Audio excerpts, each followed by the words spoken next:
Bismillahirrahmanirrahim. Assalamualaikum warahmatullahi wabarakatuh. Alhamdulillahirrabbilalamin. Assalatu wassalamu ala asrafil anbiya'i wal mursalin Sayyidina Muhammadin wa ala alihi wa sahbihi ajmain. Amma ba'du. Sebelumnya, perkenalkan nama saya Bella Yunisa Julfi, NIM 2113100024. Saya berasal dari kelas 12 Manajemen Pagi. Pada kesempatan kali ini saya akan berdakwah tentang istiqomah dan hijrah. Apa sih itu istiqomah? Istiqomah itu adalah berpendirian teguh atau kesepakatan yang ada di dalam diri sendiri untuk menjadi pribadi yang lebih baik. Sedangkan hijrah itu ada dua, yaitu hijrah jahiri dan hijrah maknawi. Hijrah jahiri adalah perpindahan dari suatu tempat menuju ke tempat yang lebih baik. Sedangkan hijrah maknawi, suatu kondisi pada diri kita agar menjadi lebih baik, mulai dari diri, sifat, sikap, maupun ucapan. Di sini saya akan membawa beberapa poin penting yang mungkin sudah terjadi kepada saya ataupun kalian semua. Yang pertama itu adalah sholat. Sholat itu ada dua, sholat fardu dan sholat sunnah. Kenapa sih di Islam kita diwajibkan untuk sholat? Di dunia ini kita sudah diberikan pertanggungjawaban oleh Allah Subhanahu wa Ta'ala, yang dimana sholat itu Allah telah mewajibkan kita agar kita lebih taat, mendapatkan ketenangan dan mendapatkan keridhaan dari Allah Subhanahu wa Ta'ala. Sholat merupakan rukun Islam yang dimana jika kita pondasikan dengan bentuk mainan kayu yang tersusun rapi, saat kita mengerjakan semua rukun Islam, tetapi kita tidak melaksanakan sholat nih teman-teman, tetap saja jika ditarik kayu yang nomor 2, dia akan jatuh dan rubuh untuk semuanya. Nah teman-teman sekalian, kalian pasti banyak mempunyai waktu di dunia ini, tetapi hanya untuk waktu 5 menit saja kalian luangkan untuk sholat. Kalian tidak bisa mengendalikan itu. Jika kalian meninggal, yang akan menjawab itu amal kalian. Tidak ada orang-orang yang bakalan menolong kalian kecuali amal kalian sendiri. Kalian bisa membuat jadwal sholat di mana itu bisa membantu kalian agar ingat waktu dan beristiqomah. Mulai dari yang wajib dulu kalian laksanakan. Jika sudah, lanjutkan sholat sunnah yang seperti sholat tahajud, sholat duha, sholat hajat. Allah Subhanahu wa Ta'ala berfirman, barang siapa yang meninggalkan sholat dalam keadaan sehat, dia termasuk golongan orang yang kafir. Nah, di sini saya akan membagikan tips nih bagaimana cara kalian agar tidak bermalas-malasan untuk sholat. Nah, yang pertama, saat terdengar bunyi azan, kalian sebaiknya meninggalkan pekerjaan kalian dan segera berwudu. Yang kedua itu, kalian jangan menunda-nunda sholat kayak bermalas-malasan gitu. Itu karena akan menimbulkan efek yang membuat kalian tuh malas untuk sholat dan akhirnya ketinggalan waktu sholatnya. Nah, yang ketiga itu kalian ingat akan mati. Nah, mati itu tidak hanya di usia tua saja, tetapi kita juga bisa kok mengalami mati dalam hal cepat. Kita tidak tahu pas tidur kita bisa mati saja, begitu saja.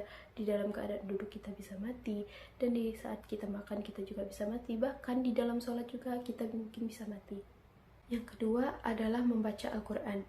Kalian pasti mempunyai banyak waktu yang kalian buang cuma mulai dari membuka TikTok, Instagram, dan sosial media lainnya yang nggak penting gitu ya. Coba deh kalian luangkan waktu 5 menit saja untuk membuka Al-Quran dan memahami, juga mempelajari. Lebih bagus lagi kalau dihafalkan sih sebenarnya. Walaupun cuma 1 ayat atau 2 ayat, itu tidak apa kawan, merupakan bentuk hijrah kalian dalam beristiqomah agar menjadi lebih baik. Jika niat kalian tuh baik untuk mengubah diri kalian, hidayah akan Allah berikan kepada kamu agar kamu tuh mampu melaksanakan apa yang kamu patut kerjakan di dunia ini. Bagi kalian yang bilang kayak gini, oh enggak dulu deh, aku belum bisa nih baca Al-Quran. Tenang, kamu bisa kok memulainya dari Iqra. Walaupun kamu tuh masih terbata-bata, tapi pahala yang Allah berikan kepada kamu tuh jauh lebih banyak karena dia mempunyai niat untuk mengubah dirinya sendiri. Yang ketiga adalah pacaran. Di dunia ini sudah tidak dimungkiri lagi dengan hal yang namanya pacaran. Saat ini kamu tidak pacaran, kau pasti dijanjangin oleh teman. Ada apa kawan? Lanjutkan niat baikmu untuk beristiqomah. Yang merasa masih pacaran, semoga mendapatkan hidayah dari Allah Subhanahu wa Ta'ala. Amin. Kita bisa kok bahagia tanpa adanya rasa pacaran dengan ngumpul bersama teman, ikut kajian tentang Islam, organisasi, mencari hal baru yang belum kita ketahui, mengembangkan hobi dan melakukan apapun yang buat kita bisa bahagia. Kamu tidak butuh pacar kok jika kamu masih punya keluarga yang bisa mensupport kamu, teman yang bisa mendengarkan kamu curhat, dan lain-lain. Jika tidak ada yang mensupportmu dan tidak ada yang mendengarkan kamu curhat, kamu bisa curhat ke Allah di saat selesai sholat. Ketika kamu berdoa dan menangis, itu jauh nikmat. Kamu akan terasa tidak memiliki beban yang kamu pikul sendiri. Tapi kalian pasti pernah mengalami patah hati kan? Patah hati itu Allah berikan ke kamu agar kamu balik ke Allah untuk menjadikan kamu pribadi yang lebih baik. Banyak yang kalian beranggapan bahwa putus cinta itu ada doa dari jalan suami masa depan. Tidak, kawan, kita tidak tahu hal yang untuk kedepannya gimana. Bisa jadi ajal dulu yang menyebutmu kan. Maka dari itu Allah bikin patah hati kamu agar kamu berdoa kepada Allah. Allah senang loh kalau kamu berdoa kepadanya, kamu nangis memohon ampun dan kembali kepada Allah. Allah senang mendengarkan kamu berdoa. Walaupun kamu pas pacaran, kamu lupa kepada Allah, kamu senang-senang sama pacarmu, romantis-romantisan, Allah itu cemburu, kamu lebih sayang kepada yang diciptakan daripada yang menciptakan. Banyak orang yang menjaga pacarnya, mereka bilang itu masa depan calon suami. Orang yang sudah bertahun-tahun pacaran saja, dia bisa menikah dengan orang lain. Bahkan orang yang menikah masih bisa untuk bercerai. Jangan terhasut oleh hatimu dan hawa nafsu. Coba deh pakai pikirannya, jangan terlalu bucin sampai lupa waktu untuk menyenangkan pacarmu itu. Allah sudah pasti kok menyiapkan jodohmu. Kita hidup untuk berpasang-pasangan. Jangan kamu cari dia, dia akan Allah datangkan sendiri kalau kamu sabar dan kamu memperbaiki dulu akhlakmu. Jodoh adalah cerminan diri. Kamu pasti maunya jodoh yang baik. Kamu ubah dulu sifat dan akhlakmu. Allah pasti akan berikan kamu jodoh yang terbaik. Yang keempat, menutup aurat.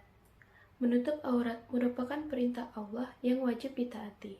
Hijab merupakan kehormatan dan kemuliaan yang diberikan Allah kepada hambanya untuk menjaga dan melindungi martabat dan kehormatan. Banyak orang yang menutup aurat, tetapi seolah-olah menjadikan jilbab itu sebagai aksesoris, bukan tujuan untuk menutupi diri. Contohnya, menggunakan hijab tetapi menggunakan pakaian yang ketat, menggunakan hijab tetapi rambut sengaja dikeluarkan. Menutup aurat itu wajib kita gunakan, tidak ada waktu untuk menunggu kamu berubah menjadi baik. Tapi menutup aurat akan membawamu untuk berproses menjadi lebih baik. Kamu menunggu untuk jadi baik sampai kapan? Sampai kamu meninggal. Kita di sini memakai hijab bukan dipandang agar lebih baik. Banyak tuh orang yang masa lalunya kelam, tetapi dia mencoba beristiqomah dengan menutup aurat. Mungkin orang itu yang lebih taat kepada Allah, meminta ampunan kelakuan dia pada masa lalunya. Jangan membuat statement atau judge ketika dia ingin menjadi baik dan bertobat, tetapi kita bimbing dia, kita ajarkan dia, dan membantu dia dalam mencapai ridhonya Allah.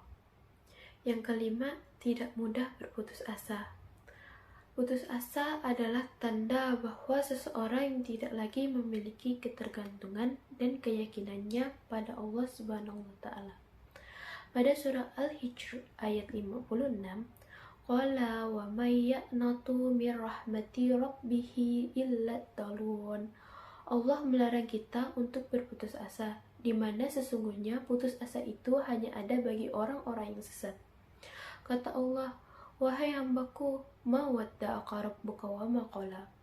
Aku sebagai Tuhanmu yang menjaga kamu, yang menciptakan kamu, yang tidak pernah benci kepadamu, selama hamba itu selalu berharap kepadaku. Sudah Allah tegaskan pada surah Al-Insyirah ayat 5 dan 6. Innama al-usri yusra. Artinya, sesungguhnya sesudah kesulitan itu ada kemudahan. Janganlah engkau berharap lebih kepada manusia, sebab manusia tidak pernah membuat ekspektasimu terbayarkan. Cobalah berharap kepada Allah. Allah pastikan ekspektasimu melebihi realitamu. Jika kamu jatuh, bangun dan bangkitlah kembali. Semua orang pernah merasa jatuh di saat dia sudah berusaha, tetapi dia sabar dan yakin suatu saat dia akan berhasil mencapai kemauannya. Tinggal kamu yang mengatur bagaimana kamu bangun dan berproses untuk mencapai keinginanmu. Jika kamu menyerah, itu akan membuat kamu gagal dan tidak ada tindakan buat kamu untuk maju. Jika kamu capek, istirahat sejenak, terus mulailah kembali secara perlahan. Mungkin yang itu saja saya bisa sampaikan, kurang lebihnya saya mohon maaf. Di sini saya juga masih kekurangan ilmu, dan di sini kita belajar bersama-sama untuk menjadi lebih baik lagi. Kekurangan dan kesalahan datang dari saya sendiri, dan kebenaran datang dari Allah Subhanahu wa Ta'ala. Billahi fisabilil haq fastabiqul khairat.